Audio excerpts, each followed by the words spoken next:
बहू रानी थोड़ा आराम कर लो, बहू रानी थोड़ा आराम कर लो, अब तुम थक गई होगी। रुचि के कानों में आवाज़ सुनाई दी तो रुचि किचन से बाहर आ गई।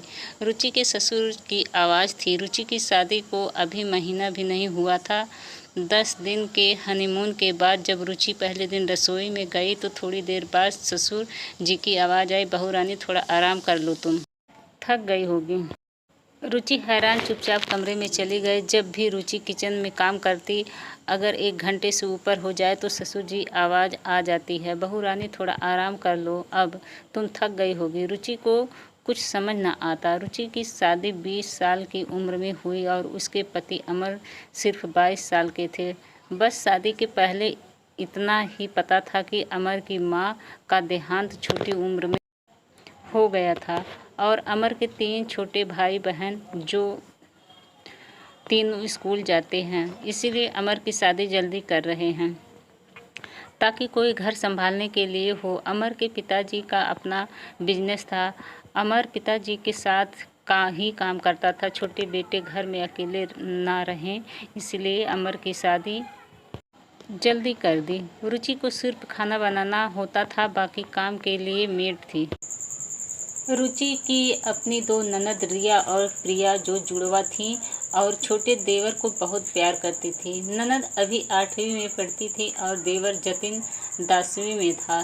तीनों स्कूल चले जाते थे और तीनों भाभी का प्यार पाकर बहुत खुश थे, क्योंकि उनकी मम्मी तो उन्हें असमय ही छोड़कर चली गई थी।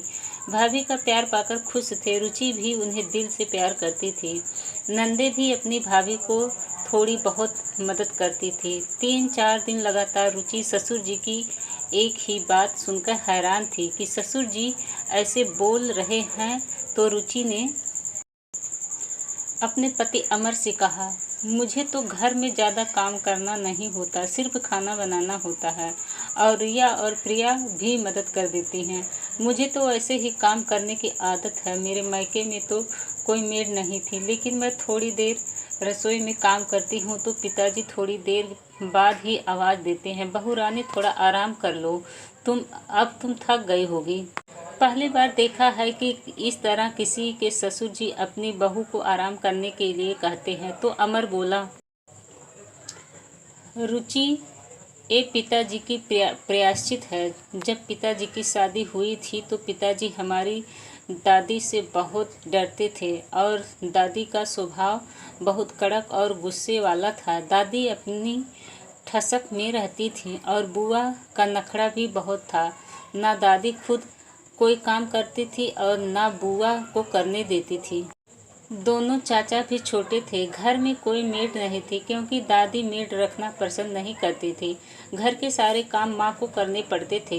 10 लोगों का खाना बनाना, कपड़े धोना, बर्तन सफाई, सब काम माँ ही करती थी। जब हम चारों भाई बहन पैदा हुए तो भी दादी ने माँ को जरा भी आराम नहीं करने दिया, जल्दी ही काम में लगा दिया। माँ की तबीयत खराब होती तो पिताजी से कहती तो वो एक ना सुनते, यही कहते कि तुम काम ना करने का बहाना बनाती हो। हमारे ननिहाल में भी बस हमारे नाना और मामा थे और मामा भी छोटे थे। माँ बीमार रहने लगी, बुआ की शादी हो गई, चाचा भी शादी करके अलग रहने लगे। मैं इसे उनकी समझदारी कहूँगा। दादी को माँ की बीमारी से कोई फर्क नहीं पड़ता था। रिया और प्रिया के जन्म के बाद तो माँ की तबीयत बहुत खराब रहने लगी, फिर भी काम करना पड़ता था। मैं थोड़ी मदद कर देता था। दादी तो तब भी गुस्सा आता, लेकिन मैं मदद करता था। जतिन भी थोड़ा काम करता था। रिया प्रिया 3 साल की थी तो दादी गुजर गईं। माँ की तबीयत ठीक नहीं थी। हम दोनों भाई ही काम करते, लेकिन पिताजी को समझ नहीं आई, क्योंकि अब बुआ थी जो पिताजी को भड़काती थी। माँ अब बिल्कुल पलंग पर पड़ गई। हम बाहर से लाकर खाना खाते, हम दोनों भाई सफाई करते। घर में पैसे की कमी नहीं थी, फिर भी पिताजी मेड नहीं रखते थे, क्योंकि दादी ने मना किया था। माँ लाचार के जैसे पलंग पर बैठी रोती रहती थी। हम चारों को देखती और उदास हो जाती। शायद वो जान चुकी थी कि अब वो चंद दिनों की मेहमान है। रिया और प्रिया अभी 5 साल की थी तब माँ हमें छोड़कर चली गईं। इतना सब होते हुए भी माँ ने कोई सुख नहीं देखा और छोटी सी उम्र में दुनिया को छोड़कर चली गईं। माँ के जाते ही घर उजड़ गया। बुआ अभी भी पिताजी को भड़का रही थी, लेकिन छोटी चाची ने क्षमा मांगते हुए पिताजी से कहा, भाई साहब, आपको अगर अब भी समझ ना आए तो बच्चों का प्यार भी खो बैठेंगे। मैं तो डरती थी, नहीं बोली, क्योंकि माँ जी के आगे किसी का नहीं चले। लेकिन आप अभी भी ना संभले, अपने दिमाग से काम ना लिया तो पछताना पड़ेगा। आप दीदी की बातों में आकर अपने बच्चों का प्यार भी नहीं पा सकेंगे और इसलिए मैं दीदी को अपने घर नहीं आने देती। और चाचा ने भी चाची की हाँ में हाँ मिलाई। उस दिन के बाद पिताजी बिल्कुल बदल गए। शायद उन्हें समझ आ चुकी थी कि अपनी पत्नी के साथ ना देकर और अपनी माँ और बहन के कहने पे चलकर ही अपनी पत्नी को खो दिया।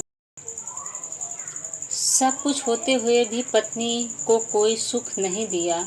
जिस सुख और खुशी की वो हकदार थी, उसे उससे वंचित रखा और माँ बहन की बातों में आकर पत्नी को सिर्फ दुख ही दिया। अब पिताजी सब समझ चुके हैं। बार बार हम भाई बहनों से माफ़ी मांगते हैं, खुद को दोषी समझते हैं, लेकिन अब क्या हो सकता है। ना माँ वापस आ सकती है और ना हमारा बचपन जो हमने कठिनाइयाँ में बिताया, बस वो तुम्हें देकर अपना प्रायश्चित करना चाहते हैं।